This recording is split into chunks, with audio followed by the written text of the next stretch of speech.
বিসমিল্লাহির রহমানির রহিম। আসসালামু আলাইকুম ওয়া রাহমাতুল্লাহি ওয়া বারাকাতুহু। আশা করি আল্লাহ তাআলার অশেষ রহমতে আপনারা সবাই ভালো আছেন।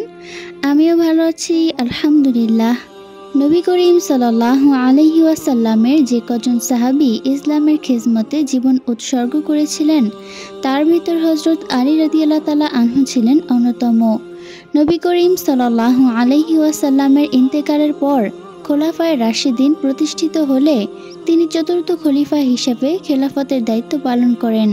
হযরত আলী রাদিয়াল্লাহু তাআলা আনহু মুসলিম জাহানে একটি অবসরণীয় নাম। হযরত আলী রাদিয়াল্লাহু তাআলা আনহু ছিলেন নবী করিম সাল্লাল্লাহু আলাইহি ওয়াসাল্লামের আপন চাচাতো ভাই ও জামাতা।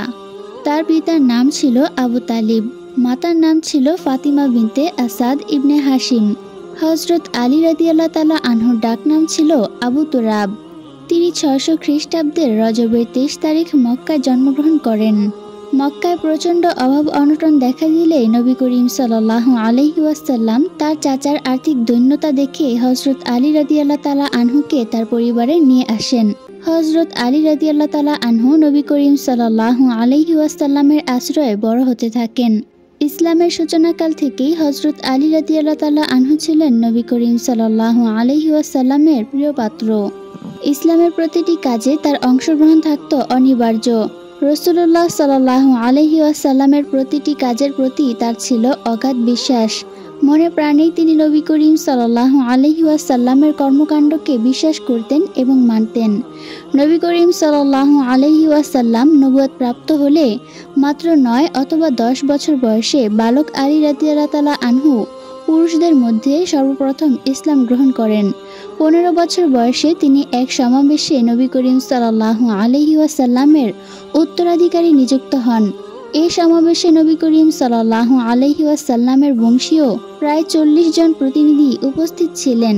সমাবেশে কিশোর আলী রাদিয়াল্লাহু তাআলা আনহু বলেছিলেন, হে আল্লাহর রাসূল সাল্লাল্লাহু আলাইহি ওয়াসাল্লাম, আমি যদিও সর্বাপেক্ষা বয়োকনিষ্ঠ, যদিও আমার বাহুদেশ চিকন, হাড্ডি এখনো কচি, কিন্তু তবুও আপনার সহায়তায় আমি অটল অবিচল থাকব ইনশাআল্লাহ। এই প্রতিজ্ঞার প্রমাণ মিলে পরবর্তীকালে ইসলামের নতুন বাণীর দাওয়াত পেয়ে হুজুর সাল্লাল্লাহু আলাইহি ওয়াসাল্লামের বিরুদ্ধে এক শ্রেণীর মানুষ প্রকাশ্যে বিদ্রোহ ঘোষণা করে। প্রতি মুহূর্তেই তাকে নির্যাতন জুলুম করার জন্য উঠে পড়ে লাগে, কিন্তু সত্যের কাছে অসত্য চিরকালই পরাজিত হয়েছে। নবী করিম সাল্লাল্লাহু আলাইহি ওয়াসাল্লামের শত্রুরাও পরাজিত হয়েছে।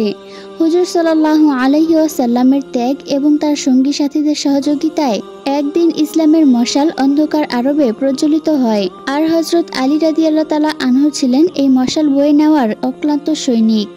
তিনি বদর, উহুদ, বনু কুরাইজা যুদ্ধ, হুদায়বিয়ার সন্ধি, খায়বার বিজয়, হুনাইনের যুদ্ধ, আদিয়সের যুদ্ধ ও ইয়েমেনের যুদ্ধে বীরত্ব প্রদর্শন করে সকলে শ্রদ্ধাভাজন হয়ে ইসলামের ইতিহাসে শেরে খোদা উপাধি লাভ করেন।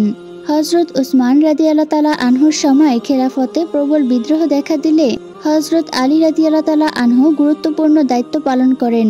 বিদ্রোহীদের হাতে হযরত উসমান রাদিয়াল্লাহু তাআলা আনহুর ইন্তেকালের পর সব সম্প্রদায় এবং সমগ্র আরব জাহানের অনুরোধে হযরত আলী রাদিয়াল্লাহু তাআলা আনহু চতুর্থ খিলাফা হিসেবে নির্বাচিত হন।